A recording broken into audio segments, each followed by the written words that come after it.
This episode is going to look at the basic financial statements. Once we go through a period where the accounting system is recording business transactions, we can prepare reports that summarize all of those business transactions. These reports can be done monthly, they can be done quarterly, semi-annually, or annually. The financial statements are prepared to report a summary of the transactions that have been recorded. Those reports are prepared in the following order. The income statement is prepared first, followed by the statement of retained earnings. Third is the balance sheet, and finally the statement of cash flows. All companies prepare these 4 basic financial reports. Starting with the income statement. The income statement reports revenues that are earned and expenses that were incurred during a period from the operating activities that result in a net income if revenues exceed expenses, or a net loss if expenses exceeded revenues.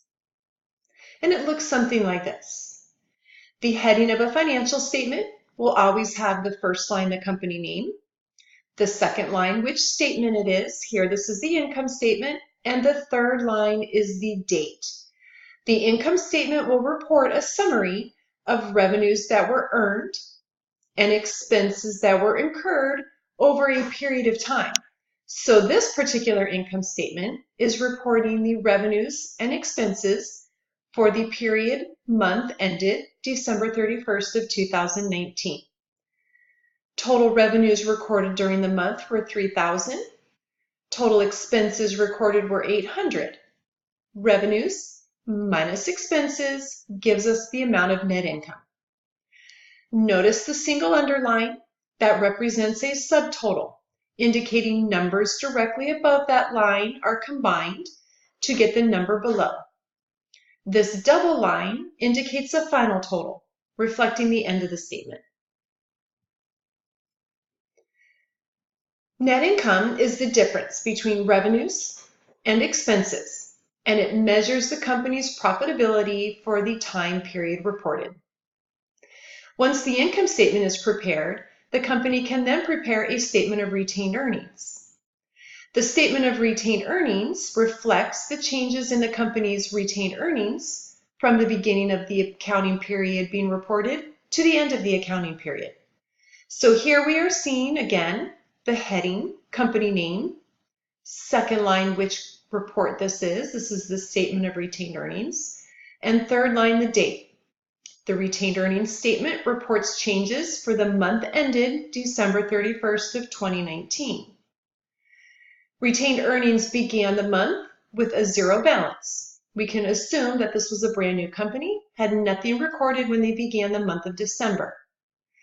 During the period, the amount of profits increased retained earnings. We could go back and re-report revenues and expenses, or the measure of the profits, or since we've already calculated the amount of profits and summarized it in the prior report, the income statement, we just take the amount of net income from the first prepared report, the income statement, and carry it forward to the statement of retained earnings. So we started with 0 in retained earnings. We're increasing retained earnings $2,200 during the month. Then retained earnings is decreased by the amount of dividends that were paid. During the month ended December 31st of 2019, $500 in dividends were paid and recorded in the accounting system, resulting in an ending balance of retained earnings, $1,700. Again, single line, subtotal, double line, final total. Now that we've seen the first report, income statement, the second report, statement of retained earnings, let's examine the third report, the balance sheet. The balance sheet will describe a company's financial position on the last day of the accounting period. It is going to report the total amount of assets, total amount of liabilities, and total amount of equity. So again, heading, first line company name, Second line, which report this is the balance sheet. Third line, the date. Notice the date on the balance sheet is different from the date on the income statement and statement of retained earnings. The balance sheet date is reflecting the assets, liabilities, and equity on the last day of the accounting period reported. Think of it as a snapshot or a screenshot, one day in time, the financial position of the company. So looking in the accounting system, we would take the ending balances in all of our assets, ending balances and liabilities, ending common stock balance, plus the ending retained earnings. Recall that as we are recording transactions that affect retained earnings, which are revenues, expenses, and dividends, those are being recorded separately in individual accounts. We have summarized the impact of those transactions on retained earnings in the statement of retained earnings. So we can use that summary, ending retained earnings of $1,700 on the statement of retained earnings, and carry forward that summary amount to our balance sheet.